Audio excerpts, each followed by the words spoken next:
If you love combat sports, then Saturday provided you with an action-packed day. Boxing's heavyweight division got quite interesting. And in MMA, there was a stunning upset. You know who loves combat sports as much as anyone that I know. Well, that would be Freelance Combat Sports Writer Bryan Fonseca, who joins me now. Bryan, was your Saturday in combat sports as eventful as I would think?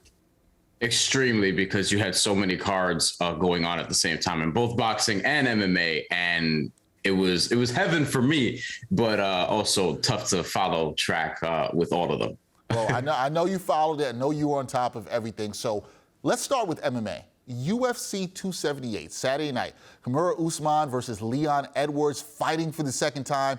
Usman was seconds away from a 16th straight victory, and then he wasn't. He was laying on the octagon mat. So your thoughts on the stunning knockout and what this means for Usman?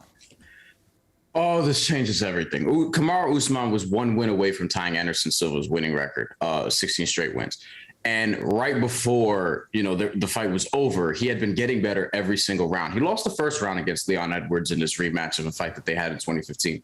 But he was winning every single round after that. He got better in rounds 2, 3, and 4, progressively. Round 5, by that time, he had the fight in control. The announcers were saying that they were pretty much having a eulogy for Leon Edwards at that point. And they were saying like, hey, this is over. Maybe it'll be a moral victory because he went 5 rounds. And then out of nowhere, you see him set up a jab and he disguises it with a kick coming behind it, like a head kick coming behind it, that Kamaru Usman, he dipped too far on to sort of dodge this kick, to dodge the punch rather. And it looked like he was preparing for a side kick to the ribs, and the kick went to the head. And it was a head kick that Leon Edwards hadn't really thrown. I'm not sure if he threw one in that fight beforehand. And if he did, it hadn't been for a while. So it was, something fresh that Kamaru Usman has not seen. And because he threw the kick behind the punch, he was able to give himself that opening to land a perfect shot. It was a knockout that gave me a similar feeling as to when Juan Manuel Marquez knocked out Manny Pacquiao several years ago, which was an original viral moment before social media became what it is today. And it was sensational. And now this throws up a lot of plans in the air, because it's like, now what's next, which is what we always look towards in fighting. Obviously a rematch, but Ariel Helwani, who's reporting around this, says it's probably not going to be until like February or March, because UFC has all their plans mapped out through the end of the year. And also Kamaru Usman has to recover from said head kick. And then on top of that, Khamzat Chimaev is fighting Nate Diaz next month. Khamzat Chimaev is somebody we're looking at to be the next contender for the welterweight title if they're going to have a rematch in March, and Khamzat Chimaev is going to beat Nate Diaz, as we expect, in September, then he's going to have to probably take another fight before getting a title shot later next year, maybe in the spring or summer even. All right, we will see. If you haven't seen that Usman knockout, definitely check that out. Now, over to boxing, Bryan. Rematch in the heavyweight division. Oleksandr Usyk retained his 3 heavyweight titles with a split decision victory over Anthony Joshua on Saturday night. So how impressed were you with Usyk's performance here? I gave Anthony Joshua just 4 rounds, rounds 2, 6, 8, and 9. And at some point, it felt like Usyk, he was outboxing him for most of this fight. But then Anthony Joshua made a run, particularly at rounds 8 and 9, where he had his best showing. I was tweeting out, he needs to commit to Oleksandr Usyk's body, because Usyk was a moving target the entire time. And if Anthony Joshua is going to slow down that moving target, you always have to look at the body. He only landed about 15 body shots the first time around. He surpassed that like about midway through this fight. So he was actually committing to there, especially as the rounds progressed. But then what happened was Oleksandr Usyk took the fight back over in rounds 10, 11, and 12, closed the fight sensationally. I scored it 116-112 for Oleksandr Usyk to retain. One of the judges had it the same way.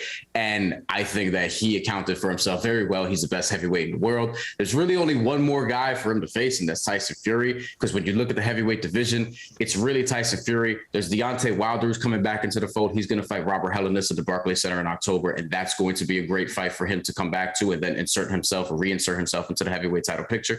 And then shortly before that, you have Andy Ruiz Jr.